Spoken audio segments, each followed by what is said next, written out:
Pernah nggak sih nonton pertandungan futsal, terus kita cuma bisa bilang, wow, gerakannya cepet banget, bolanya kayak nempel di kaki, terus operan-operannya itu loh, di ruang sesempit itu kok bisa ya, kelihatannya kayak sulap. Nah, hari ini kita bakal bongkar semua rahasia di balik keajaiban futsal. Pertanyaan besarnya kan, gimana caranya mereka bisa kayak gitu? Kok bisa sih pemain futsal itu kayak selalu selangkah lebih depan, selalu nemu jalan keluar walaupun dikepung lawan? Nah, inilah yang mau kita gali lebih dalam. Yuk, kita cari tahu bareng-bareng. Oke, pertama-tama kita samain persepsi dulu ya. Futsal sama sepak bola itu, walau sama-sama nendang bola, tapi dunianya beda banget. Lapangan yang jauh lebih kecil, pemain yang lebih sedikit, dan tempo permainan yang super cepat, ini semua adalah kunci dari semua skill luar biasa yang bakal kita bahas.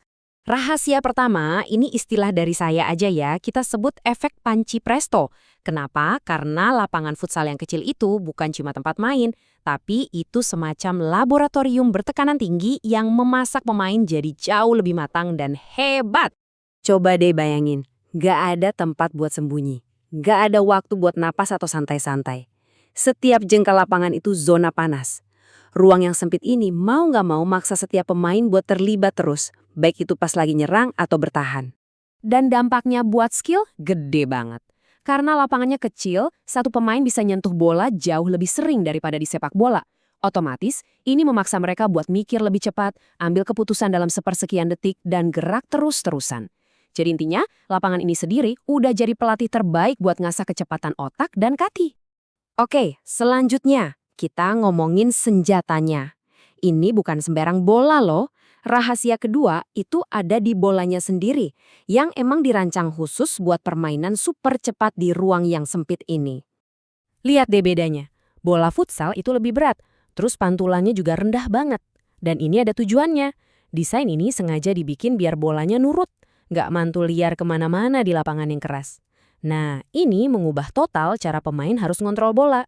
Hasilnya, ya karena bolanya begitu, pemain jadi dipaksa buat punya kontrol sentuhan pertama yang sempurna. Umpan-umpan datar jadi lebih presisi, dan ngedribble bola di tengah kepungan lawan jadi lebih mungkin.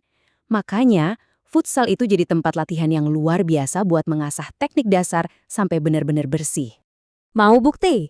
Banyak banget legenda sepak bola dunia yang masa kecilnya itu dihabiskan di lapangan futsal. Di sana, mereka nggak cuma belajar cara nendang, tapi mereka belajar menari dengan bola. Futsal itu menanamkan kecerdasan bermain, bukan cuma soal kekuatan fisik doang. Kita udah bahas lapangan, udah bahas bola. Sekarang rahasia terakhir dan mungkin yang paling penting dari semuanya. Soal manusianya. Karena di futsal, jago sendirian itu nggak ada artinya tanpa kerjasama tim yang solid. Ini nih, aturan emas di futsal. Coba aja main egois di lapangan yang padat gitu, dijamin bakal gagal total. Ruang yang sempit dan tekanan yang datang terus-terusan bikin kerja sama tim itu bukan lagi pilihan, tapi jadi satu-satunya cara buat bisa menang. Dan siklus ini tuh terjadi cepat banget, berulang-ulang dalam hitungan detik. Satu pemain terima bola, temennya udah lari cari luang. Mereka komunikasi, terus oper, dan yang ngoper langsung gerak lagi buat buka pilihan baru. Ini tuh benar-benar kayak tarian bareng-bareng yang butuh pemahaman, disiplin, dan komunikasi yang nggak putus. Jadi, setelah kita bongkar 3 rahasia tadi, kita bisa lihat kalau futsal itu lebih dari sekedar olahraga kan? Pelajaran yang kita dapat dari lapangan kecil ini ternyata bisa banget kita bawa ke kehidupan kita sehari-hari.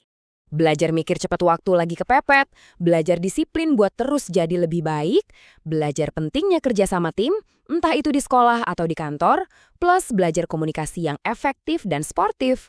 Wah, ini semua kan skill-skill penting buat hidup yang ditempa langsung di lapangan futsal. Pada akhirnya, pesannya ya ini, menang itu memang target, tapi proses untuk jadi versi diri kita yang lebih baik, lebih cepat, lebih pintar, dan lebih kooperatif, itulah hadiah yang sebenarnya dari permainan ini. Nah, sekarang giliran kamu nih. Kalau kamu main futsal, biasanya di posisi apa? Jadi kiper, sang tembok pertahanan terakhir, atau jadi anchor yang ngatur ritme dari belakang? Mungkin kamu seorang flank yang lincah di sisi lapangan, atau malah seorang pivot yang jadi target di depan. Coba dong, share posisi andalan kamu di kolom komentar.